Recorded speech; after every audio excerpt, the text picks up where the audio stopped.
Hello Justine, bienvenue au micro de Confidence avec Sophia. Je suis ravie de t'accueillir ici aujourd'hui. Vraiment, merci d'avoir répondu oui à mon invitation. Merci à toi pour l'invitation. Ça fait vraiment longtemps que j'avais envie de t'interviewer, de passer un petit moment comme ça, en tête à tête avec toi, et aussi pour les femmes qui nous écoutent aujourd'hui. Pour celles qui ne te connaissent pas encore, j'aimerais que tu te présentes. Qui est Justine? Du coup, bonjour à celles qui nous écoutent et encore merci à toi de m'inviter. Ça fait longtemps que je n'ai pas fait de podcast, donc je suis trop contente et en plus de pouvoir échanger avec toi. Moi, c'est Justine, j'ai 29 ans, je viens de la région bordelaise et ça fait 5 ans que que j'ai lancé mon entreprise et depuis que je voyage partout dans le monde. Et enfin, cette année, je sais à peu près là où je veux habiter, donc je suis entre Dubaï et Bali. Je suis aussi entrepreneuse à côté, j'ai lancé mon business, ma formation Liberté Digitale depuis 4 ans maintenant, où j'accompagne les femmes à lancer leur activité en ligne pour devenir libre, pour devenir indépendante. Et vraiment, tout ça, ça part de un peu l'ancienne Justine où j'avais pas confiance en moi, où je savais pas trop quoi faire de ma vie.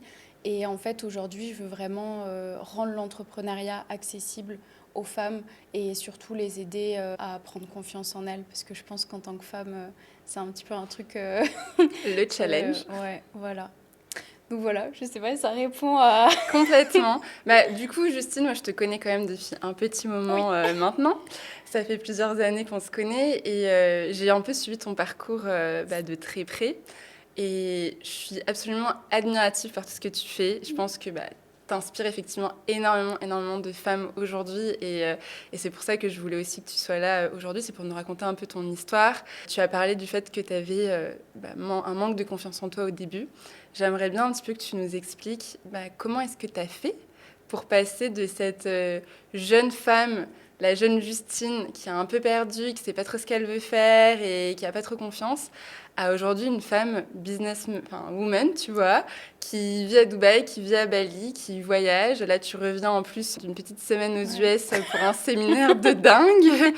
Donc, comment ça s'est passé pour toi, ce déclic? Alors déjà, je pense qu'il faut quand même resituer de comment j'étais avant. C'est-à-dire que j'arrivais même pas à parler aux gens, tu sais, je me souviens. Enfin, j'ai des petites images de moi à la cour de récré où j'étais toute seule dans un coin parce que je savais pas comment me faire des amis, je savais pas comment parler aux autres. J'avais pas du tout confiance en moi. J'étais un petit peu le vilain petit canard de côté. Je prenais pas non plus soin de moi. Enfin, vraiment, je pense que tu me regardais, tu savais même pas si j'étais un homme ou un garçon ou une petite fille. Parce que c'était pas dans. En fait, je savais pas, tu vois, j'étais en mode. C'était mes parents qui m'habillaient comme ils pouvaient. Et moi, je venais. J'avais pas compris qu'il fallait que je prenne soin de moi. Je sais même pas comment l'expliquer. Et à côté de ça, pareil, même quand j'étais en cours, j'arrivais pas à.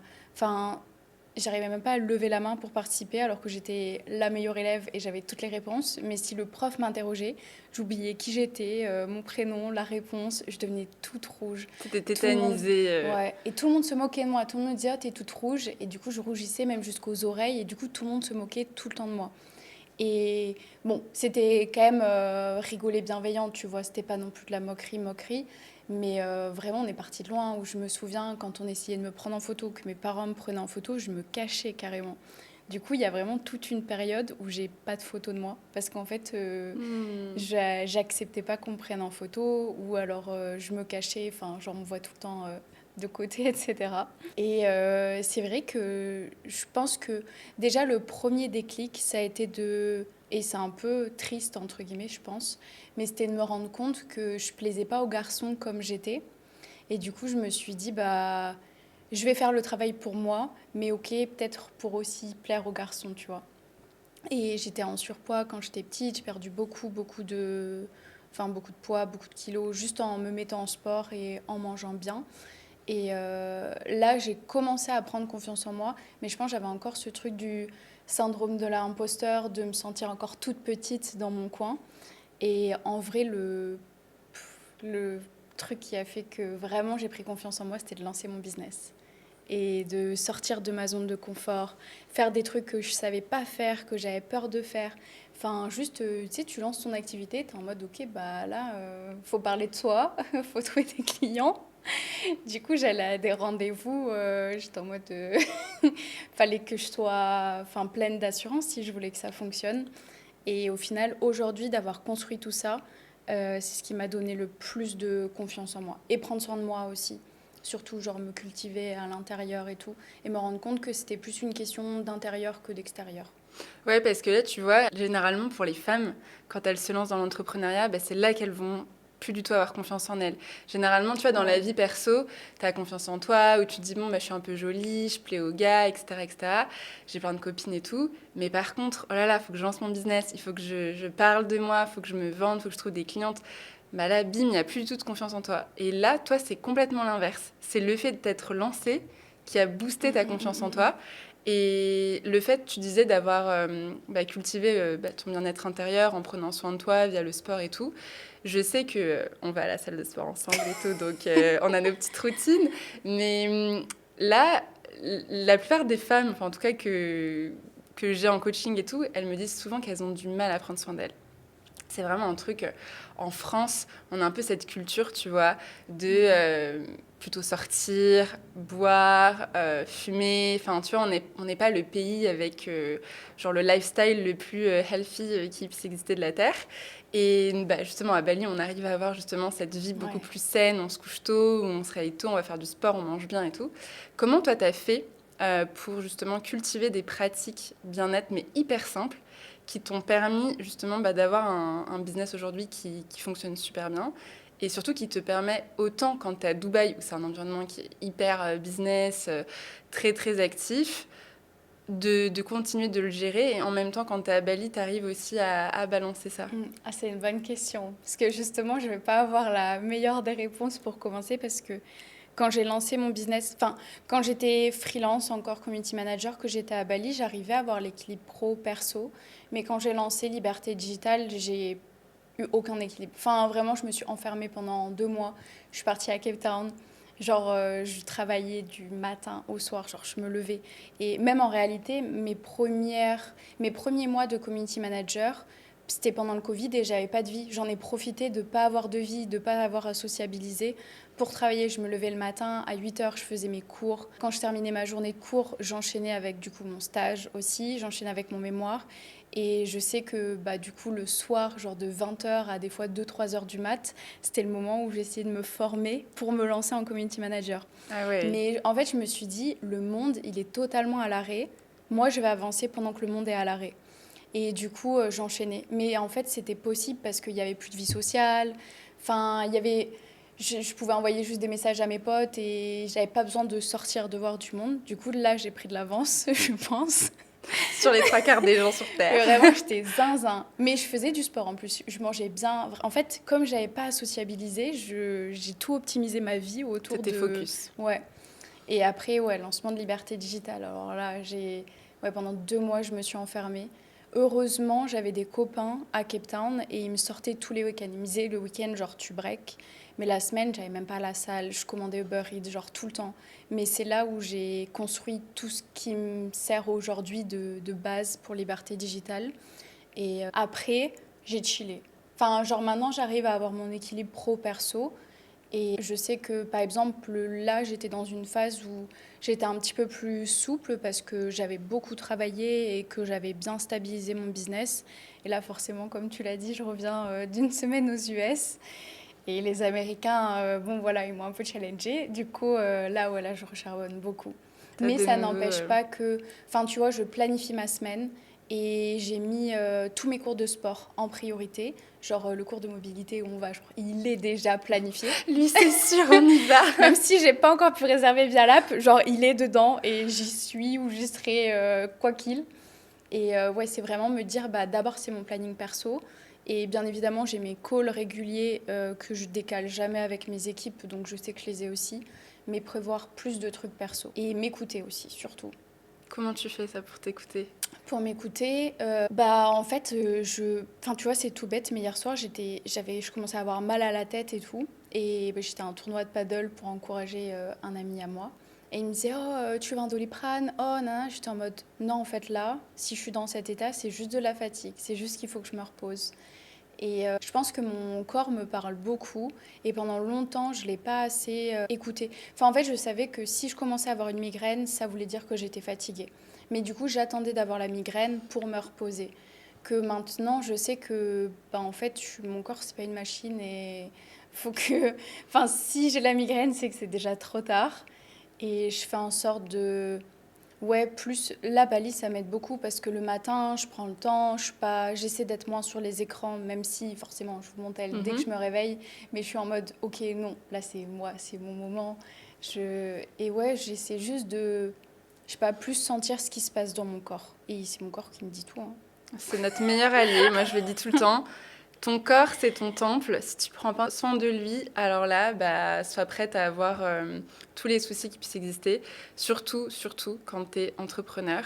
Enfin, je pense que c'est le plus important, c'est de prendre soin de ce corps, en fait. Parce que si on n'est pas bien, il n'y a personne qui va faire notre travail à notre place, en fait. Ça, c'est pas comme Ouais. si tu te dis, je me mets en arrêt maladie et c'est bon. Tu vois, il y a mon collègue qui va reprendre mes tâches. Non, non. Là, si toi, tu ne les fais pas, il n'y a personne qui le fera pour toi. Donc, bon, en tout cas, tu as quand même des équipes, mais tes équipes ne peuvent pas tout faire pour toi. Et bah, tu es l'image aussi de Liberté Digitale. Donc, si tu n'es pas bien, ton business aussi, enfin, il paye aussi le fait que tu n'aies pas pris soin de toi. Ouais. Donc, c'est hyper important. Comment tu as réussi à dépasser certaines croyances limitantes que tu avais par rapport justement bah, peut-être au bien-être, au business, l'entrepreneuriat, peu importe. Enfin, déjà, quelles étaient ces croyances-là et comment tu as fait pour les dépasser? Je pense que, en fait, j'arrive pas à savoir si j'ai eu des croyances ou pas. Enfin, je sais pas comment l'expliquer, mais j'ai l'impression de tellement pas avoir eu le choix du fait que, bah, en fait, quand j'ai commencé à montrer les premiers résultats de mes élèves, j'avais plein de gens qui me disaient, Justine, j'aimerais bien que tu m'accompagnes, etc. Et en fait, dans ma tête, j'étais en mode, oh là là, il y a tellement de filles qui ont besoin de mon aide que je vais faire en sorte de pouvoir les aider. Et la première année de Liberté Digitale, c'était hyper intense parce que j'étais en mode, il y a tellement de gens, il faut que je m'en occupe. Et je pense qu'à aucun moment, j'ai eu ce temps de me dire, c'est quoi tes croyances limitantes là? Enfin, je sais pas Juste comment t'y vas, tu l'expliquer. fonces parce que tu Ouais, vois que les ouais. femmes, elles ont besoin de ton aide, donc tu Ouais. penses pas à deux fois. Après, je sais qu'il y a une grosse période où, au bout des 1, 2 ans, où j'avais un gros syndrome de l'imposteur. Et quand les gens ils venaient me féliciter et tout, ou que même mes élèves, elles me disaient merci Justine, moi j'étais en mode... Enfin, c'est pas moi en fait. Enfin, même pour mes élèves, j'étais en mode bah, c'est plus toi qui as fait le travail. Moi, je t'ai juste donné un petit coup de pied aux fesses et puis après, tu l'as fait toute seule. Mais ouais, pendant longtemps, j'ai eu un gros syndrome de l'imposteur et je sais que là, ça me bloquait pour avancer, pour faire plus de choses, pour faire plus d'événements, pour être plus présente sur les réseaux sociaux, etc. J'étais vraiment en mode non, genre, je suis dans ma bulle, je fais mes trucs. Mais je pense que, ouais, globalement, j'ai pas eu d'énormes croyances limitantes. Ou en fait, même là, aujourd'hui, dès que j'ai un mini blocage, je suis en mode, bah, non, en fait, pourquoi tu penses ça? Et en fait, j'avance. En fait, j'ai tellement ma vision de là où je veux aller et de ma mission pour laquelle je fais ça, que ça me dépasse tellement moi que du coup, en fait, je travaille. Je sais Mais pas comment c'est quoi l'expliquer. justement ouais, cette mission? Quand tu te réveilles le matin, tu te dis quoi? Bah, en fait, je me suis rendu compte que moi, quand j'ai voulu me lancer, bah, ça a été compliqué parce que je savais pas à qui demander, je savais pas où regarder. Et en France, il y avait très peu de femmes entrepreneuses qui parlaient de leur quotidien. En vrai, aujourd'hui, il y en a quand même. Je trouve que c'est quand même de plus en plus. Enfin, tu vois, il y a des femmes entrepreneuses, Ouais, que ce soit complètement. dans la vente de formation ou même dans bah, les business plus traditionnels qui ont leur personal branding. Et ça, franchement, je suis trop contente. Mais moi, quand je me suis lancée, j'avais personne. Je regardais aux US, aux UK, mais c'était des mindsets totalement différents parce que moi, j'avais pas confiance en moi à ce moment-là. Et je voyais les Américaines en mode vas-y, dadadi, dadada, genre hyper, tu sais, genre fort caractère et tout. Moi, j'étais en mode moi non, Ouais, je suis trop ouais. gentille. Moi, j'avais peur d'appeler les gens. Enfin, vraiment, dès que je faisais un appel pour potentiellement avoir un client, j'étais en mode j'espère que la personne ne va pas venir à mon appel tellement j'étais mal à l'aise. Et ouais, c'est surtout ça ma mission, de me dire que je me lève le matin et que je sais que j'ai un impact, et un impact sur les femmes. Parce que quand moi je me suis lancée, j'aurais bien aimé avoir cette personne-là qui me dit quoi faire, entre guillemets, et qui montre que c'est possible. Parce que j'ai toujours rêvé grand, mais je me suis jamais dit que c'était possible. Et en fait, d'avoir réalisé tout ça, maintenant, je me dis, bah en fait, genre, il y a rien qui est impossible. Ouais. Enfin, je pense pas que j'irai un jour sur la Lune ou un truc du genre, tu vois. Bon, Ça ça fait... t'intéresse pas pour l'instant. Voilà, mais je me dis en vrai, si je le veux vraiment, peut-être que c'est sûr que je pourrais le faire, tu vois. Enfin, pour moi, il n'y a pas de limite. Ouais, c'est ça que je trouve Et hyper inspirant avec toi. C'est qu'à chaque fois qu'on discute toutes les deux, tu me dis, bah ouais, enfin, si tu veux ça, enfin, vas-y, tu vois, pourquoi tu l'aurais pas? Et là, je me dis, mais oui, enfin, pourquoi c'est moi-même, en fait, qui me met des Mm, limites, tu mm. sais, en me disant, non, je suis pas capable, ou c'est peut-être pas fait pour moi, ou des choses comme ça. Et toi, ce qui est génial, c'est que ton cerveau, il pense pas à ça. Juste, il se dit, bah, le million, bah ouais, Bah go. pourquoi je l'aurais pas? Tu vois, genre, je veux changer la vie Ok. des femmes, bah ouais, enfin, vas-y, enfin, pourquoi tu le ferais pas? C'est trop bien comme Et feedback. je trouve ça vraiment génial d'avoir cette mentalité-là. Je trouve que tu as une mentalité un peu, bah, tu vois, à l'américaine, effectivement, où, tu sais, ils disent, si tu arrives à le rêver, bah alors tu peux le réaliser. Mm, Donc c'est mm, mm. un peu ça aussi avec toi, tu vois. Donc si tu l'as pensé, pourquoi tu n'y arriverais pas, en fait? Pourquoi tu le fais pas? Et ça, c'est un peu notre problème, tu vois, en France. L'école, Mm, elle te permet d'avoir un petit CDI. mm, mm, Voilà, mm. on n'est pas en train de te pousser à te dire que tu es incroyable, que tu vas faire des choses en grand, que tu vas changer la vie de centaines de milliers de personnes. Non, on te dit juste, enfin, sois sage, sois tranquille, tu fais tes devoirs, tu fais ton petit parcours classique, après tu as ton CDI et on attendra la retraite et après tes enfants en prendront soin de toi. Ouais. Sauf qu'on est d'accord qu'aujourd'hui, c'est plus du tout une réalité. Et que si on pense encore comme ça, on va droit dans le mur. Et donc forcément, tu vas vivre avec des frustrations, des challenges, autant des challenges mentaux que personnels, physiques, etc. Et toi, justement, tu me disais, j'ai cette vision, j'ai envie d'aider les femmes, je veux leur donner bah, la capacité d'entreprendre. Et c'est pour ça que tu as créé ton école aussi. Justement, toi, à quel moment tu as réussi à te dire le modèle classique tel qu'on le connaît, il me convient pas. Genre, je veux changer ça, je veux changer de paradigme et je veux quelque chose de plus grand et de plus audacieux, de plus, genre, de plus à l'américaine, quoi, finalement. Ah ouais, c'est vrai que c'est une bonne question, ça.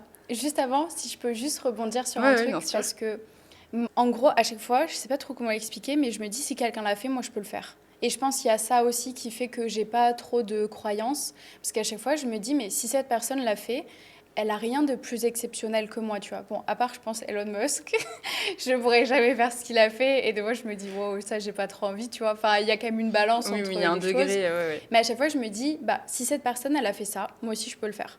Et du coup, je le fais. Et enfin, je pense que ça complète aussi ce qu'on disait avant. Du coup, je trouvais ça important de le Complètement. dire. Et pour répondre au parcours, alors moi, il faut savoir que de base, je pense que j'étais faite pour être l'employée modèle, hein. Genre, j'ai toujours voulu avoir un patron, genre avoir quelqu'un au-dessus de moi, genre qu'on me dicte des missions. J'arrive pas à J'étais, l'imaginer. je te jure, j'étais vraiment faite pour ça. Dans ma tête, j'allais gagner un SMIC toute ma vie. Enfin, ah, mais moi, j'étais vraiment le petit mouton qui allait suivre le parcours scolaire. Et mais vraiment, genre, je me voyais bosser dans un bureau, je voulais travailler pour Adidas. Enfin, vraiment, j'étais en mode, je vais atterrir là-bas à la newsroom, travailler pour les réseaux sociaux. J'avais fait en sorte de partir à Londres. Enfin, vraiment, j'étais en mode, j'y serai. Il n'y a pas moyen que ça ne se passe pas. Et finalement, j'ai fait mes stages, etc. Et le déclic, moi, je pense que tu le connais, c'était que je tombais vraiment, vraiment malade. Et en fait, à ce moment-là, je me suis rendu compte que ce que je voulais et vers là où j'allais, c'était quand même totalement opposé, dans le sens où moi, je voulais juste voyager parce que j'avais jamais eu de l'argent et ma famille non plus, donc on n'a jamais trop voyagé. Enfin, je me souviens, tous les étés, j'avais les cartes postales de tous mes proches, mais moi, j'en ai jamais envoyé. Hmm. Ou si j'allais, genre, au Cap Ferré ou quoi, sachant que j'habite à Bordeaux, donc à 45 minutes, Ouais, tu vois. ouais.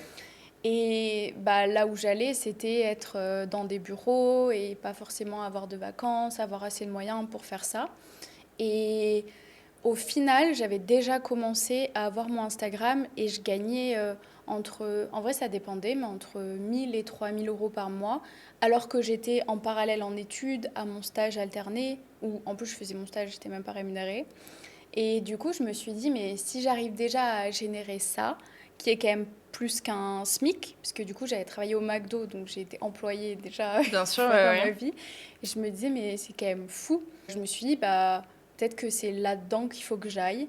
Et bah, là, le fait que j'ai été malade, ça a été mon déclic. Si je m'en suis sortie, c'est vraiment que l'univers, il veut me dire que, bah, en fait, il faut que je fonce et que je prenne confiance en moi. Et du coup, ouais, je suis sortie de l'hôpital et j'étais en mode, je vais charbonner pour me lancer en tant que freelance community manager. Et en fait, bah, c'est là, juste après, qu'il y a eu le Covid et que j'ai charbonné ma vie.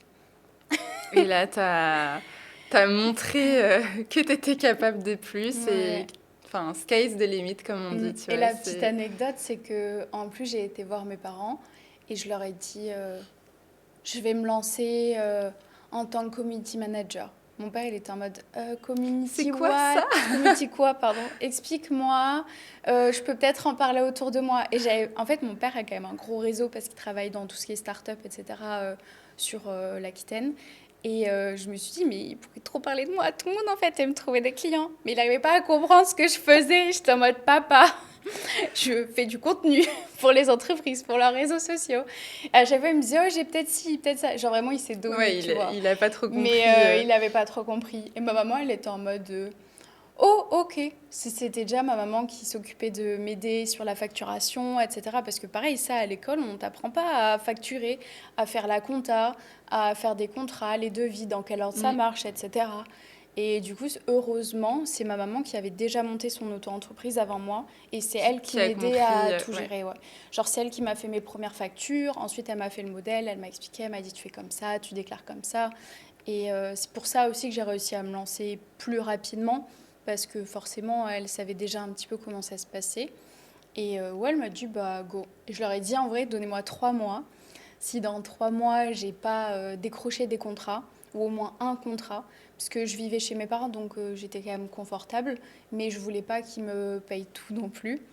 Et j'aurais dit, si je trouve pas ça, bah, je prends un CDI.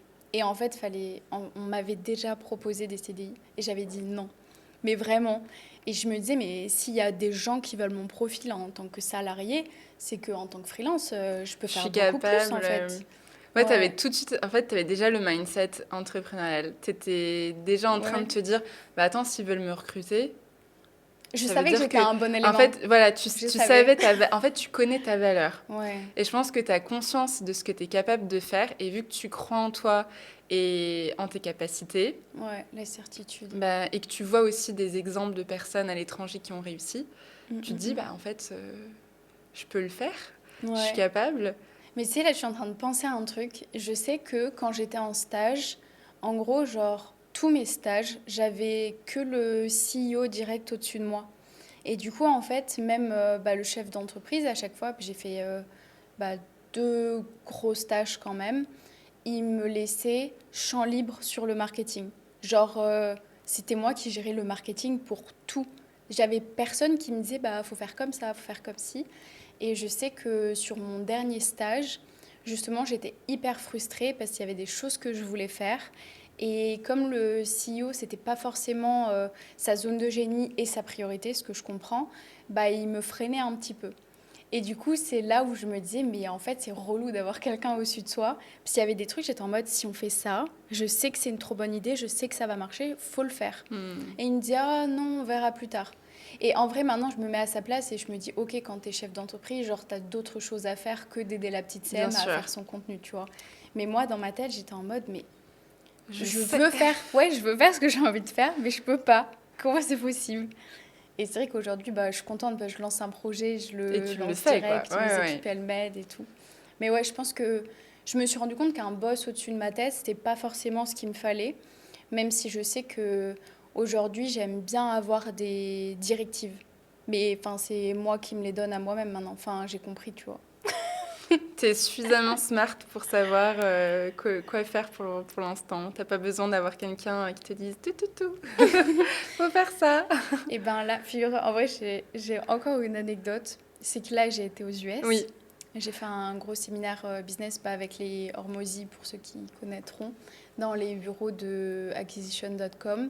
Et je suis venue avec une problématique qui, je sais qu'elle était là depuis longtemps. Mais là, c'était le bon moment de s'en occuper parce qu'avant, j'avais d'autres priorités. Et en gros, ils m'ont dit, bah, Justine, il faut que tu fasses ça, ça, ça. Genre, tu as 3 missions à faire avant qu'on se revoie la prochaine fois. Voici tes tâches, etc. Et j'étais en mode, oh, ils sont trop smart, c'est exactement ce qu'il me fallait. Je suis trop d'accord avec eux, je vais appliquer et tout. Et en fait, moi, j'ai un Figma où je mappe toutes mes années, ma vision, les valeurs de l'entreprise, là où je vais. Enfin, c'est un peu mon plan de pilotage en tant que CEO. Dessus, je mappe tous mes canaux d'acquisition, mes projets, les offres qu'on a, là où on va, etc. Et je me suis dit, bah, je vais mettre à jour cette vision pour cette année et l'année prochaine. Et je suis retombée du coup sur mon plan pour 2024 que j'ai fait fin 2023. Waouh, Et c'était copier-coller de ce qu'ils m'ont dit. Genre, j'ai écrit exactement incroyable. les mêmes choses qu'ils m'ont dit. En gros, c'est pour lancer des nouvelles offres pour Liberté Digitale. Et je les avais déjà mappées bah, il y a Tu les grave avais longtemps, déjà quoi. inventés dans ta Ouais, tête. il y a presque 2 ans. C'est fou. Et entre-temps, bah, tu as été prise par Ouais. le day-to-day et Mm, tous les mm, trucs que tu mm, devais mm. faire. Donc, tu les as un peu laissés. Ouais. Ah, c'est fou. Ouais, Donc, tu j'avais. reviens un peu à ta source, enfin, ton projet de base. Mais du coup, j'étais trop contente. Je me suis dit, mais en fait, j'aurais dû plus m'écouter moi, Ouais, plutôt que ton d'attendre que quelqu'un intuition me et... dise fais ci, fais ça. Après, c'est bien, je trouve, de temps en temps, tu vois, d'avoir quelqu'un qui te... Un peu, en fait, quelqu'un d'extérieur qui Ouais, qui a regarde un œil. et qui te dit, mais attends, pourquoi tu fais pas ça? Genre, pour lui, c'est logique, mais toi, t'as tellement un peu la tête dans le guidon Ouais. que t'oublies de voir la grosse, enfin, la big picture et tu te dis, mais... Ah mais oui, enfin, mais grave, tu vois, enfin moi j'ai Sam, donc mon mari à mes côtés, et Dieu merci qu'il est là, tu vois, parce qu'il m'aide énormément. Et quand je suis bah, justement prise dans le tourbillon du quotidien, je dis, attends, là j'ai un blocage, est-ce que tu peux me donner ton insight, s'il te plaît? Et là il me fait, mais Sophia, enfin, c'est ça qu'il faut que tu fasses. Ah mais oui, mais oui. Et pareil, moi si quelqu'un me pose une question, j'arrive à voir un peu les choses différemment parce que je suis pas dans le business même. Donc je trouve que c'est quand Mm, même mm, bien que mm, tu mm. puisses faire ça. Ah ouais, j'étais trop Et contente. de toute Bon, c'est un façon, bon investissement, mais bon. voilà, exactement. Bah, après, ouais, c'est Mais tu sais que deux je personnes garde tous mes très... carnets. Depuis que j'ai lancé mon activité, j'ai tous mes carnets qui sont entassés chez mes parents. Et dès que je rentre Tu chez mes retournes. parents, ouais, je regarde. Et je Ah, regarde c'est et je me bien. dis, oh, j'avais eu cette idée-là et tout. J'en ai supprimé aucun. Parce qu'en fait, des fois, il y a des notes que je me suis mises, mais c'était pas la problématique de mon business à ce moment-là, en tout cas pas le focus. Et des fois, je reviens dessus et je me dis, ah oui, c'est vrai, bah ça, on peut l'implémenter maintenant, c'est une bonne idée. Et je pense qu'il y a trop de choses dans ma tête, donc Non, mais j'écris c'est bien. tout et... Le journaling, c'est la meilleure chose pour vider son mental et avoir de la clarté. Parce que Ouais. sinon, tu te parles à toi-même et en Ah fait, ouais. Moi, dès que je tu suis t'en sors pas. trop dans ma tête, je ressors tout. C'est pour ça que j'adore prendre l'avion. Parce que dans l'avion, je prends pas la wifi Pareil. et j'écris. Ta ta ti ta ta Mais c'est mon ta. meilleur moment pour mes me-time, tu vois. Il n'y a pas de distraction, t'as pas les réseaux, t'as pas ton WhatsApp qui sonne, t'es Bah ouais. tranquille, t'es dans ta bulle. D'ailleurs, je voulais te demander par rapport à tes équipes. Mm. Donc maintenant, je crois, il me semble que t'as 50 Ouais. personnes qui On est travaillent entre avec... 40 Enfin, 50, ça dépend des périodes. t'as quand même une grosse équipe, enfin, c'est quand Oui. même beaucoup de personnes à manager. Est-ce que pour toi, ça a été évident de déléguer ou est-ce que t'as trouvé ça challengeant? Est-ce que t'as trouvé les bonnes personnes facilement? Comment ça s'est fait? Alors au tout début, je sais que quand j'ai lancé Liberté Digitale, j'étais en mode au four et au moulin. Genre c'est moi qui faisais tout, tout, tout. Et à un moment donné, j'ai vu la limite parce que je devais à la fois gérer mes réseaux sociaux, faire du coup mon marketing. À la fois, je venais de lancer la formation, donc il fallait aussi que je fasse bah, tout ce qui était programme, coaching. Fallait aussi que je sois là pour la partie closing, pour avoir des nouveaux clients, la partie SAV. Enfin, j'étais Tu faisais partout. tout. Ouais, tout, tout, tout. Et j'ai eu de la chance parce que ma maman m'a proposé de m'aider. Donc c'est elle qui a repris le service client. Et en fait, Génial. je lui ai fait plein de process, genre si tu as cette demande-là, tu fais ci, si tu as cette demande-là, tu fais ça. Et elle avait son petit Notion et elle remplissait au fur et à mesure. Aujourd'hui, c'est plus elle qui s'occupe du service client, mais pendant 3 ans, je crois que c'était elle qui était sur le service client. Et ensuite, bah, pareil, je me suis dit, mais en fait, je suis CM, mais il me faut une CM. Et tu sais, c'était le truc que je maîtrisais le plus pour pouvoir déléguer aussi facilement et être derrière la personne et lui dire, bah, c'est ci, c'est ça. Et en fait, je me suis dit, il faut que je prenne quelqu'un qui va me faire gagner du temps là-dessus. Et j'ai recruté une personne qui en fait s'est avéré... En fait, c'était quelqu'un que je connaissais de mon entourage, j'ai voulu lui faire confiance, mais je me suis rendu compte que elle ne savait pas du tout faire, pas du tout, pas du tout. Donc ça m'a rajouté moi une charge de Ah oui, travail, ce qui n'était pas du tout l'objectif. Enfin, moi, je voulais quelqu'un qui travaille avec moi, pas que je dois former. bien sûr. Bon, c'était les débuts, donc j'étais en mode... Enfin, tu sais, tu prends quelqu'un que tu connais, comme ça, tu dis ça va être plus rapide et tout. Et au final, ça s'est arrêté. Et en fait, à ce moment-là, j'avais une de mes camarades de classe qui me demandait alors, toi, comment ça va Ton petit Et business. non, enfin, même, enfin, tu sais, on sortait de l'école et on était en mode, bah, on prenait des nouvelles, etc. Comment ça se passe, tout ça. Elle avait son job aussi. Donc, mais ça se passait pas forcément très bien pour elle, parce que je crois que l'établissement, il était en liquidation Ok. judiciaire. Ou... Enfin, en fait, elle savait qu'elle allait bientôt plus avoir de job, etc. Et elle me dit, bah, si tu veux, je t'aide gratuitement. J'étais en mode, tu vas pas m'aider gratuitement parce que je payais déjà quelqu'un qui ne savait pas le faire. Donc je vais Donc, te je payer. peux te payer. Et au final, elle travaillait tous ses midis, enfin entre midi et deux, dans son CDI, quoi. Genre le midi et le soir, elle m'aidait sur la partie marketing. Sauf qu'en fait, on s'est rendu compte que bah, c'était plus moi, la partie marketing. Et elle, au final, elle s'était beaucoup formée à toute la partie vente, parce qu'elle était dans une salle de sport. Donc, il fallait qu'elle vende des Ok, programmes. ouais, donc elle Et connaissait. elle connaissait. Du coup, bah, elle a pris un peu la partie vente de Liberté Digitale et moi, je suis restée sur le marketing. Et en fait, c'était bien parce que quand j'étais en école de commerce, c'était avec elle qu'on faisait tous nos travaux de groupe. Ah, génial. Donc en fait, on était grave complémentaires et on se comprenait aussi. Je pense qu'il y a ça, c'est que, enfin, des fois, on pensait à un truc et, enfin, je sais pas, je pense que ça arrive à tout le monde, hein, mais surtout à moi, mais des fois, mon cerveau, il part tellement loin que je vais parler de quelque chose, mais sans situer le contexte. Et tu vois, il y a des gens, des fois, ils sont en mode de quoi tu parles. Elle est toujours OK. Enfin, tu sais, genre, elle capte tout. Parce que je C'est le pense bon fit pour toi, ouais, ouais, on ouais. a Vous vous tellement comprenez travaillé toutes les deux. ensemble. Et du Ah, coup, génial. ouais, c'était bah, du coup ma maman, elle, donc des proches qui m'ont aidée au début. Et après, on a délégué à des personnes, mais c'était plus en fait, des recommandations que d'autres personnes m'amenaient. Et moi, j'avais ce truc où je voulais tout automatiser mon business et faire des process pour tout.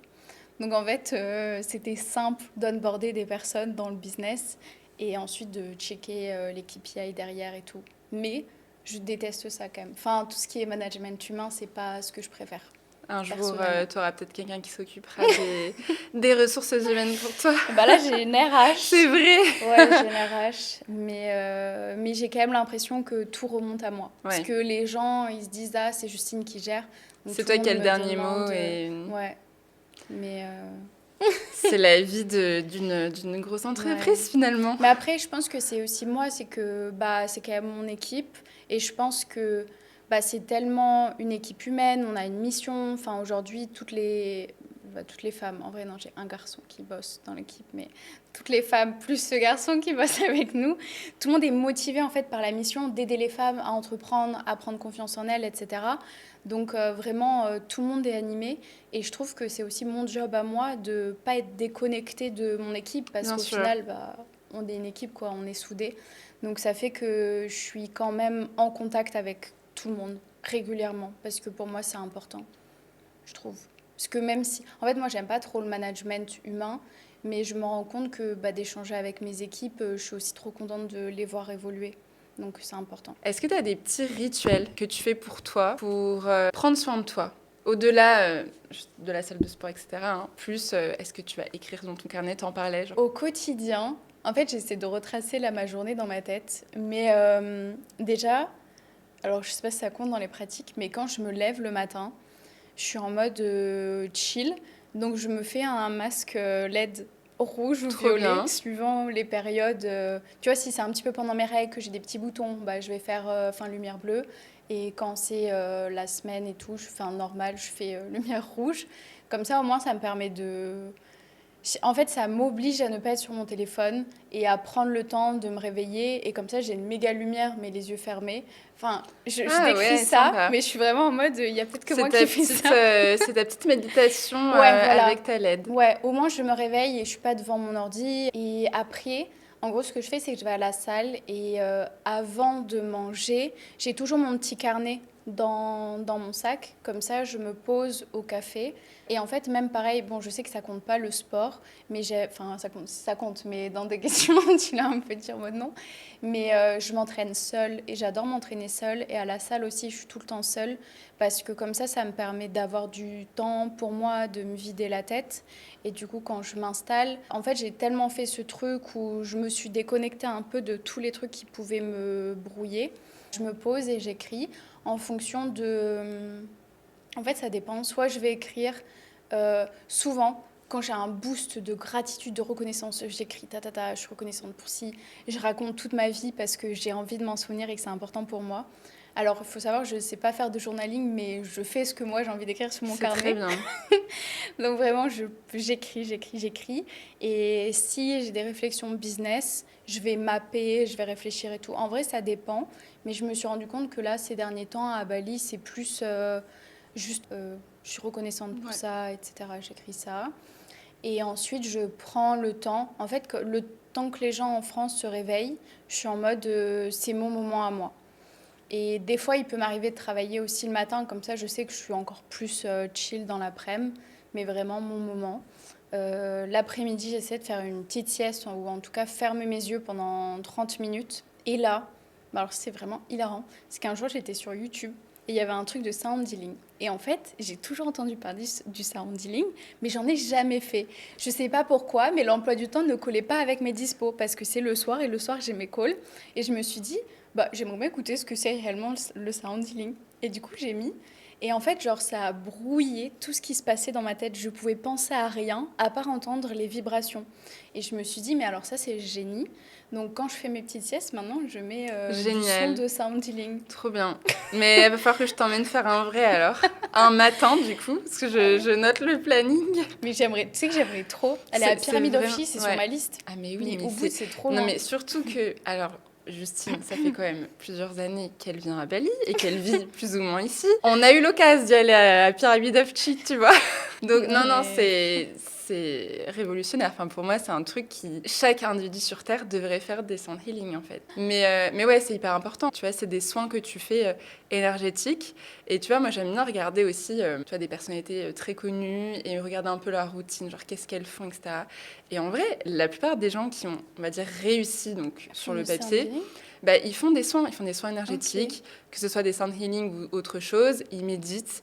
Ils font du journaling, ils vont à la salle de sport, ils vont faire du yoga. Enfin, en fait, ils ont vraiment des pratiques wellness. Qui les ancrent aussi, et qui leur rappellent que, en fait, leur corps est important, que leur santé mentale est importante, et que s'ils ne prennent pas soin de ça, alors leur business, il ne va pas aller. Ou alors, enfin, je sais pas, moi, tu es une personnalité publique hyper connue, tu es une célébrité, je sais pas, une Rihanna ou quoi. Bah, tu as besoin aussi de revenir à toi. Ouais.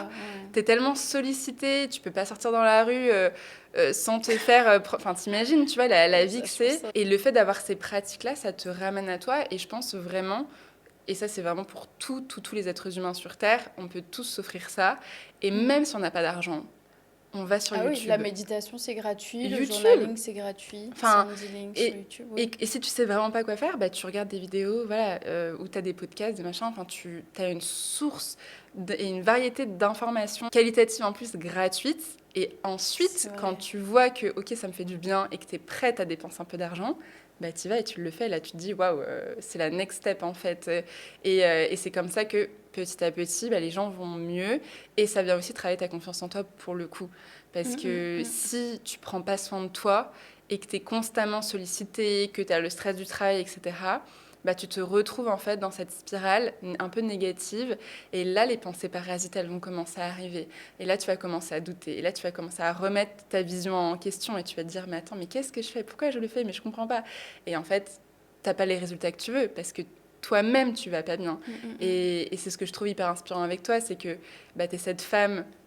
jeune encore une fois, enfin t'as 29 ans, voilà, moi, je me vois jeune. Mais t'es hyper jeune, t'as quand même réussi beaucoup de choses que une personne lambda entre guillemets ne réussira peut-être jamais ou en tout cas n'a pas encore réussi à faire à cet âge-là, et c'est assez dingue, mais c'est parce que aussi t'as pris ce temps de te choisir et de cultiver les bonnes pensées, prendre soin de ton corps, de passer du temps seul. Ça aussi, tu le dis souvent, et ça, je le sais, je le vois avec toi, c'est un peu difficile de t'avoir par moment, parce que oui, tu valorises cette solitude, et elle est hyper importante pour toi, parce que tu sais que c'est cette solitude-là qui te permet, toi, derrière, d'avoir les meilleurs insights dans ton business, de mieux connaître ta cliente idéale, de mieux te connaître toi, et de savoir ce dont tu as besoin. Enfin, c'est assez inspirant, tu vois, au final.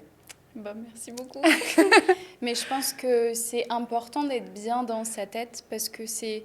Enfin, même c'est ce que je disais au début du podcast, c'est que pour moi, c'est le plus important. Et en vrai, je l'ai appris aussi à la dure, entre guillemets, l'année dernière où je suis tombée malade. Et en fait, c'est juste que moi, mentalement, j'étais pas bien. Et je faisais pas le travail sur moi, je faisais le travail sur mon business. Et en fait, il y a un moment donné où je me suis dit, mais là, il faut que tu prennes soin de toi. Et en fait, en prenant soin de moi, bah, tout est allé mieux. Et même mes proches me disaient, mais Justine, si toi, tu vas pas bien, ton business n'ira pas bien. Et c'était des amis qui sont dans le business aussi. Et au début, j'étais en mode, mais qu'est-ce que vous me dites? Enfin, j'ai toujours priorisé mon business sur tout. J'ai passé des mois au début, comme je disais, à faire que ça. Et je me disais, mais c'est pas possible. Et en fait, à un moment, moi, j'ai fait un break et j'ai vraiment travaillé sur moi. J'ai investi aussi sur moi. Je pense que là, début d'année, j'ai investi beaucoup, beaucoup d'argent sur ma santé. Mais je me suis rendu compte que bah, la santé, c'était le plus important et que c'est pas l'argent, la vraie richesse, c'est sa santé. Et aujourd'hui, pour moi, la chose la plus importante et qui a le plus de valeur, c'est la paix mentale aussi. Et je me rends compte que c'est ça qui me fait le plus de bien. C'est pour ça que je suis beaucoup seule aussi, parce que je me rends compte que bah, quand je suis seule, je sais pas, je suis plus apaisée, je prends plus le temps. Et tu vois, c'était un truc où avant, mon emploi du temps, il était réglé à la minute près. Et en fait, à Bali, c'est ça que j'adore, c'est que en vrai, j'ai un emploi du temps qui est hyper strict quand ça en vient à mon business, mais c'est vraiment déjà planifié dans mon emploi du temps. Mais tout le reste, bah, je vais prendre le temps de souffler et de pas me bloquer plein de trucs parce que j'ai aussi envie de profiter. Et ça, c'était un truc où je sais que l'année dernière, je profitais pas. Genre, je travaillais, je profitais pas. Et voilà, les investissements début d'année, je pense que c'était les meilleures choses à faire parce que du coup, je tombais bah, très malade, on en a parlé. J'ai refait une infection pulmonaire, ce qui était la troisième. Je suis tombée malade en fin juillet et j'ai réussi à guérir que en janvier, février. Donc j'étais C'était malade un long pendant parcours. 6 7 mois. Bah, en fait, je me suis rendu compte que la médecine traditionnelle, elle m'aidait pas. Et j'avais beau... En gros, on m'avait shooté un moment à des médicaments et ça me permettait de rester éveillée toute la journée et de travailler et d'être présente. Par exemple, j'ai organisé un gros concours et du coup, j'ai eu des grosses journées de shooting. Et là, j'étais shootée au Médoc pour réussir à les faire. Je sais que j'ai fait un événement aussi l'année dernière. Pareil, j'étais shootée au Médoc pour être présente pour bah, mes élèves qui sont aussi mes clientes. Et pour moi, c'était important. Mais à côté de ça, dès que j'étais pas shootée au Médoc, j'étais quand même malade. Enfin, c'était juste une façade. J'ai enchaîné les traitements antibiotiques et ça fonctionnait toujours pas. Je suis même... Enfin, j'ai fait ça en France, je suis même venue à Bali. Bali encore, je me suis encore faite soigner. Bon, c'est des portions vraiment réduites à Bali, donc ça faisait pas trop effet. Et je me suis dit, mais si la médecine traditionnelle fonctionne pas, bah, je vais essayer la médecine holistique. Et au final, je pense que je suis arrivée à Bali en 2019. J'avais toutes mes proches qui ont toujours été à fond dans tout ce qui était holistique, faire des pratiques, etc. Et j'ai toujours été ouverte à ça, mais j'ai toujours été en mode non, c'est pas pour moi, je vais très bien, tout va bien dans ma vie, ne vous inquiétez pas. J'ai pas besoin de regarder ça, c'est bon. Ouais, je suis en mode faites vos trucs, moi tout va bien chez moi, pas de problème. Et du coup, je pense que ouais, j'étais plus ouverte et j'avais aussi des connaissances parce que j'essayais toujours de comprendre pourquoi les gens faisaient ça, ce que ça leur apportait, etc. J'ai jamais été fermée, même si moi je suis plus rationnelle, scientifique et tout. Et du coup, ouais, j'ai pris un coaching où c'était la copine d'un ami à moi que j'avais rencontré. Enfin, mon pote, ça faisait 4 ans, je crois que je le connaissais. Elle, ça faisait 3 ans aussi. Et du coup, j'avais plus confiance en elle parce que je me suis dit, elle va quand même découvrir des facettes de moi que même moi, je ne sais pas, que mes meilleurs amis ne savent pas, que mes parents ne savent pas. Enfin, c'est quand même quelque chose qu'il faut que tu confies à une personne Bien en qui tu sûr. as confiance et que tu sais que cette personne-là va bien recevoir les choses. Et du coup, ouais, j'ai investi là-dedans. Et en vrai, je pense que c'est en partie grâce à ça que j'ai guéri. Enfin, c'est tout bête, mais j'étais... En gros, ça va être très glamour, mais enfin, je faisais que cracher des glaires, j'arrivais même plus à parler, je toussais. Enfin, je pouvais plus rien faire. Je dormais H24, je voyais personne, je faisais même plus de call parce que dès que je parlais, je toussais. Enfin, horrible. Et première session qu'on a faite ensemble, j'avais un paquet de mouchoirs avec moi. Genre, j'ai tout sorti. Et pareil, toutes les sessions, je sortais tout. Et la pauvre, je sais que bah, des fois, on devait un peu faire genre 2 semaines de pause parce qu'elle tombait malade. Et elle avait les mêmes symptômes que moi. Donc, le temps qu'elle se remette des trucs, j'étais en mode oula. C'était deep. Ouais. Et même, j'ai fait un gros. En fait, c'est vraiment parti d'un massage que j'ai fait où le mec, il a fait tout mon corps. Et quand il a touché mes poumons, j'ai pleuré. Mais genre tout mon corps, alors que j'avais même pas mal. Mais j'ai pleuré, pleuré, pleuré. Pareil, j'avais mon tas de mouchoirs à côté de moi. Parce que en fait, je sortais tout le temps qu'il masse. Et je lui ai dit, mais tu crois que ça va guérir ou que j'ai besoin de faire des trucs? Et c'est lui qui m'a dit, je pense que c'est émotionnel et que tu as quelque chose de coincé. Et il m'a dit, j'aurais beau te faire des massages, t'auras beau te soigner partout, tant que t'auras pas fait le travail là-dessus, bah ça partira pas. Et c'était un petit baliné en plus, enfin genre vraiment trop chou. Et du coup, bah, c'est de là où j'ai commencé à faire les sessions et que ça m'a grave aidé. Trop bien. Moi, je suis vraiment contente que tu te sois ouverte à ça. Vu que je Qui sais est que tu étais très réticente en mode moi je suis cartésienne, ça m'intéresse pas tous ces trucs-là. Genre tant mieux si ça marche pour certaines, mais pas pour moi. Mais oui, on a, après qu'on y croit ou pas, on a des past life et des choses qu'on a en nous, que notre corps il a gardé, mais qui ne nous appartiennent pas. Et parfois il y a des choses, tu vois, que c'est nos parents qui nous les ont transmis. Donc c'est même pas nous, tu vois, c'est dans notre mémoire cellulaire. Et ça, c'est des générations d'avant, ou des histoires que nos parents ont vécues, que nous, on a dans notre corps, qu'on ressent. Et du coup, on a des symptômes physiques qu'on ne comprend pas. Et effectivement, la médecine moderne, bah, elle ne comprend pas. Elle se dit, bah, c'est bon, tu prends tes petits cachets et ça va aller. Non, c'est plus deep. Il faut faire autre chose. Il faut venir nettoyer tout ça. Et bah, là, il y a tout un tas de pratiques qui existent. Et vraiment, c'est à la discrétion de chacune d'essayer de voir et celle qui marche ou pas. Parce que pour moi, il n'y a pas une méthode qui marche et qui est pour tout le monde. C'est vraiment, on est toutes différentes et on a toutes besoin d'expérimenter certaines choses et voir ce qui nous convient et après le faire pendant un petit moment. Mais oui, prendre soin de ce corps énergétique, ce corps émotionnel, c'est super, super important. Parce qu'après, ton corps physique que tu es capable de toucher, bah, il va mieux aussi. Mais c'est très subtil. Encore une fois, en France, ça commence petit à petit. Les mentalités, elles s'ouvrent à ça et je trouve ça génial. Mais surtout, notre rôle en tant que femme, tu vois, c'est super important de faire ce travail-là parce que le jour où on va avoir des enfants, on n'a pas envie de leur transmettre aussi toutes les merdouilles que nos parents nous ont données parce qu'ils n'avaient pas encore d'outils, ils n'étaient pas au courant, c'était pas encore vraiment commercialisé et tout. Donc là, nous, on a cette chance d'avoir l'information qui est dispo sur notre téléphone et de prendre un rendez-vous et de faire quelque chose pour aller mieux, tu vois. Donc, je suis vraiment contente que tu aies essayé et que bah, tu aies vu surtout que ça t'ait fait du bien et qu'aujourd'hui, bah, ça te permet d'être là où tu es. Ouais. Et d'ailleurs, parce que je me dis peut-être que celles qui vont nous écouter, elles se demandent ce que j'ai fait comme pratique. Et je fais du coup de l'hypnose et après spinal energetic. Elle rigole en Mais non, disant mais ça, ça. c'est trop hilarant. Mais c'est vraiment la première fois. Et je me souviens, j'étais sur le ventre, genre sur le truc. Et genre, tu sais, elle commence à mettre la musique. Et elle fait ses trucs. J'étais en mode, qu'est-ce que je fais là? Et là, elle se met à chanter. Et là, j'ai eu un petit fou rire. Je me suis dit, mais alors vraiment, j'ai touché le mur à ce point. Enfin, non, c'est pas ça l'expression. J'ai touché le fond. Mais le mur peut marcher aussi. J'ai vraiment des problèmes avec les expressions. Genre, mon équipe, elle a un lexique de toutes les expressions que je dis, mais comme j'arrive jamais à en dire une bonne, genre on a une liste comme ça. Mais ouais, j'étais vraiment en mode, j'ai touché le fond à ce point pour être là.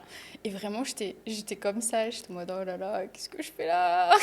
C'est quoi Et ce après, je me bazar? suis dit, ok Justine, ressaisis-toi, t'es là, si t'y crois, ça va fonctionner. Allez, genre, remets-toi dans le personnage. Ça y est, t'es ouverte à Ah tout. ouais. Là, va Sauf, falloir que tu fasses le cria avec moi. le quoi? Le cria, C'est quoi ça? C'est des pratiques, pareil, énergétiques, mais où tu fais plein de tapping, il y a des mouvements où tu sors Ok, la langue, tu fais des petits massages sur ton corps. Enfin, c'est un peu ok. particulier, mais ça décape. C'est vraiment... Tu testeras Chaque chose en son chaque chose en temps. son D'abord temps. le sound healing. Ça, c'est soft. Et après, l'écrit, c'est un petit peu plus intense, vu que tu as pas mal de petits trucs un peu particuliers à faire, Moi, mais il faut qui font juste pas un que ça me lendemain. fasse mal. Non, Genre vraiment. en fait, ça fait jamais mal. C'est juste, parfois, tu te mets à pleurer parce que tu libères quelque chose. Oui. Et vraiment, dans la libération émotionnelle, il n'y a pas besoin de comprendre ce qu'on a libéré. Et ça, c'est le problème des gens, c'est que ils veulent absolument comprendre, mais du coup, ils gardent leur émotion et ils vivent leur drama, tu vois. C'est genre, ouais, moi, j'ai libéré je sais pas moi, le viol qui m'est arrivé quand j'avais 14 ans, et en fait, tu restes dedans. Alors que l'idée de ces pratiques, c'est juste de faire sortir une émotion qui est restée bloquée dans ton corps, mais après, il faut la laisser partir. Il faut pas que le mental, il interagisse avec ça. Parce que si là, tu fais interagir ton mental, bah, tu gardes ton émotion, tu gardes ce drama, et en fait, ta personnalité, elle devient attachée à cette émotion. Et c'est là que la personne, elle n'évolue jamais et qu'elle attire à elle toujours les mêmes histoires. Tu vois? Mhm.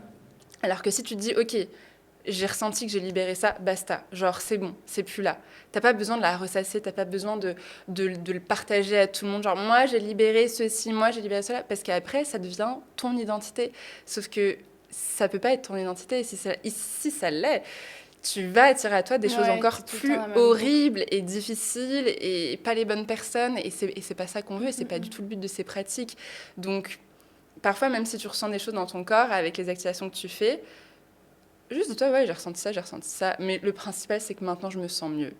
Et on met notre focus juste dans le futur et ce qu'on veut réaliser, comment on a envie d'être, comment on a envie de se sentir à l'intérieur de nous. Mais on n'a pas besoin d'être bloqué dans le passé de ma maladie, mon machin, mon truc, j'ai un souvenir d'une ancienne vie ou je sais pas quoi. Non. On laisse ça, il n'y a pas besoin que tu vois que ce soit là, juste on se concentre sur les bienfaits qu'on a là tout de suite. Pour moi, c'est important. Sinon, Mhm.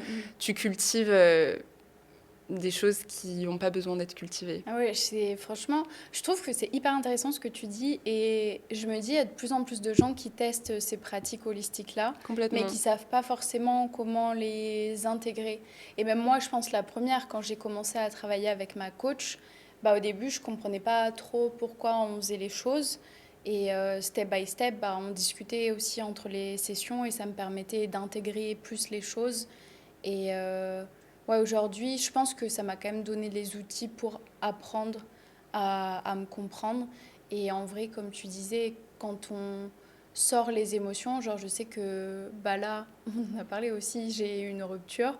Et je sais que j'avais beaucoup de tristesse. Et au début, j'arrivais pas à pleurer. Enfin, si, au début, j'ai beaucoup pleuré. Et genre le premier jour. Et après, en fait, j'arrivais pas à forcément sortir les émotions, alors que je sentais que en moi, j'avais quand même une grosse tristesse. Enfin, c'est tout bête, mais je regardais une série, je pouvais pleurer comme un bébé dès qu'il se passait des trucs tristes, tu vois. Et je me disais, c'est pas normal que je sois autant une madeleine, parce que je le suis. En vrai, des fois, je le suis. Genre, ça m'arrive de pleurer. Une fois, j'ai pleuré dans l'avion devant un film, j'étais trop gênée. Mais ouais, j'étais vraiment trop sensible. Et j'ai fait ma session avec ma coach, et genre, elle m'a fait tout sortir, tout sortir, tout sortir. Et bah après, j'ai limite oublié qu'il existait. Enfin, vraiment, j'étais Ouais, en mode, ça y est, t'as tourné la ça y page est. et Ouais, j'avais tout sorti, j'étais en mode, bon, il n'y a plus de on résidus continue. émotionnels qui sont là. Ouais. Ouais, Et je vois qu'à chaque fois que vraiment il y a un cercle, parce que du coup j'ai déjà eu des cercles qui se répètent comme ça, et c'est vrai que quand je fais le travail, je sens que bah du coup, je sais pas, j'évolue et je vibre à un truc plus haut et je casse le cercle, mais parce que moi j'ai travaillé sur moi. Et bon, il y a, je pense, encore plein de choses que j'ai besoin de travailler et que je me suis pas encore rendu compte que j'étais dans des cercles qui étaient pas bons. Mais vraiment, depuis que je me suis ouverte à tout ça, franchement, j'ai grave évolué, de toute façon, c'est personnellement. c'est le parcours d'une vie. Tu Mm. vois, donc t'évolues dans ton business, t'évolues dans ta personne évolue d'une certaine manière, donc ton business, il va aussi prendre un autre... Tout est corrélé en En vrai. fait, ouais, c'est Mm, ça, mm, tout mm, fait sens, surtout quand t'es à ton compte et que bah, c'est toi qui crée ton activité. Donc, tu peux pas vraiment différencier ta personne de ton travail, tu vois. mm. Ouais. T'as quand même une grosse partie, c'est toi, ce que tu traverses, tes questionnements et l'impact surtout que tu vas avoir, la vision que tu veux avoir. Et bah, si toi, tu prends conscience de certaines choses et que, je sais pas moi, tu découvres qu'en fait, apprendre à gérer ses émotions, c'est super important. C'est quelque chose que tu vas incorporer aussi dans ton activité, tu vois, que ce soit avec le management de tes équipes ou tes clientes. Mais c'est des petites pratiques ou des outils que tu vas leur transmettre aussi parce que tu t'es dit, waouh, moi, ça a fait la différence, tu vois. C'est comme... aujourd'hui, tu vois, dans les entreprises, j'ai vu qu'il y avait des Chief Happiness Officers en France. Mais ça n'existait pas il y a 10 ans, tu vois. Mais c'est parce que justement, ils se sont rendus compte que juste avoir une RH, c'était trop strict. Mais avoir quelqu'un qui est là pour s'assurer du bien-être des employés, aller les voir, créer des team building, organiser des petits restos, des choses comme ça, ça faisait que les salariés, ils étaient mieux, ils se sentaient bien mieux dans au travail, dans leur environnement de travail. Et ça aussi, c'est elles vont leur parler des émotions, des choses comme ça. Et donc, tu vois, au fur et à mesure, parce que tu prends soin de toi et que tu as cette vision de vouloir faire le bien, tu transmets des bonnes valeurs, des bonnes choses aux personnes qui sont à tes côtés, quoi. Mais ça, c'est un truc duquel je suis trop fière, c'est que toute mon équipe-là, il y en a qui sont là depuis 4 ans. Et je sais que c'est parce qu'elles se sentent bien aussi dans nous, l'équipe, les valeurs, etc. Et la manière de manager aussi. C'est important, mais c'est vrai que je vois que j'évolue, que du coup, je priorise des choses pour elles. Enfin, en vrai, même moi, je sais que ma motivation numéro 1, c'est que les gens qui travaillent avec moi se sentent bien, soient bien payés, évoluent et se sentent aussi à leur place. Parce que je sais que dans plein d'entreprises, c'est des fois compliqué d'être salarié. J'en ai qui bossent avec moi, qui faisaient beaucoup d'anxiété au travail, qui ont été maltraités par leur patron, etc. Alors je me dis pas, ok, attends, cette personne, il lui est arrivé ça, donc il faut que je fasse attention, parce Bien que sûr, je suis en mode, c'est pas à moi de faire ce travail-là. Mais juste, je traite tout le monde avec bienveillance et comme j'aimerais moi qu'on me traite. Et je pense que ça se voit aussi dans leur manière de me renvoyer les choses, quoi. Si tu avais un mot, une phrase que tu voulais partager à toutes les femmes françaises qui nous écoutent aujourd'hui, vraiment quelque chose d'inspirationnel là, pour leur donner confiance en elles, ça serait quoi ? Ce que je dis toujours en vrai, c'est qu'il faut oser et surtout oser rêver grand. Depuis que je suis toute petite, j'écrivais Dream Big partout. Mais genre vraiment partout, partout, partout, sur tous mes carnets. Genre dès que j'ouvrais un carnet, c'était la première page. Je me suis même fait graver un collier avec marqué Dream Big dessus parce que c'est vraiment mon mantra depuis toute petite et ce qui m'a toujours motivée. Et vraiment, ouais, rêver grand parce que tout est possible. Et je pense qu'on en parlait aussi en début de ce podcast. C'est que surtout en tant que Français et même en tant que femme, on a tendance à pas forcément se dire que c'est possible et qu'on peut oser rêver grand. Et c'est mon plus gros message dans mon contenu, dans tout ce que je fais, c'est que c'est possible et il suffit juste d'oser et de pas rêver grand, je me répète, mais tu vois, je me rends compte, même là, dernièrement, ma coach, elle me fait des méditations, on voit mon futur self, enfin mon futur moi, et je crois, c'est encore des trucs où on peut pas, tu vois, tâter la manifestation, la loi de l'attraction, etc. Mais en fait, quand tu veux quelque chose, forcément, tu vas mettre en place des actions pour les atteindre. Alors que si tu dis non, c'est pas possible, tu t'auto-sabotes sans le vouloir. Donc moi j'ai un peu enfin j'y crois mais j'y crois pas. Je crois plus au fait de se dire si tu crois à quelque chose, forcément tu vas mettre en place les actions et tu vas créer ta chance, tu vas créer tes opportunités et tu vas y arriver. Genre là je sais que moi je me dis que j'ai envie de ma maison, j'ai envie de mon petit chien, j'ai envie de ma famille et je vais faire en sorte d'y arriver. Que si je me dis non en fait j'arriverai jamais à avoir un chien par exemple, ça va pas m'arriver forcément. Bon là c'est des trucs personnels, mais dans le business c'est pareil. Si je me dis oh non j'arriverai jamais à avoir mon premier client, en fait je vais même moi m'auto-saboter. Je vais pas parler de mon business, je vais pas parler de mes offres, même à mon entourage parce que j'aurais peur. Je vais pas faire ci et ça et forcément sans le vouloir ça va pas fonctionner. Enfin c'est un cercle vicieux alors que si on y croit, tout fonctionne. Moi je pars du principe que tout est possible. Donc, on note oser rêver grand. Et là, les filles, ça devient votre mantra pour les prochains jours. Vous avez le droit de copier mon mantra, hein. On peut le partager. Ou alors, vous essayez de créer le vôtre, mais je trouve ça vraiment, vraiment, vraiment pertinent ce que tu nous partages. Et oui, c'est complètement en lien avec la manifestation. Et je te remercie, Justine, d'avoir répondu oui. Et j'espère vraiment que cet épisode vous aura fait du bien. Comme d'habitude, on n'hésite pas à s'abonner. Et tous les mercredis, on se retrouve pour de nouvelles confidences. Je laisserai toutes les informations de Justine, de Liberté Digitale, de toute façon, en description du podcast. Comme ça, vous allez avoir toutes les informations si ça vous intéresse de rejoindre l'aventure. Mais en tout cas, vraiment, merci de ta présence. À toi pour cet et échange. j'ai passé un super bon moment avec toi. Et j'ai même appris des choses. Et tu vois Et on se dit à très vite pour de prochaines confidences. Namasté.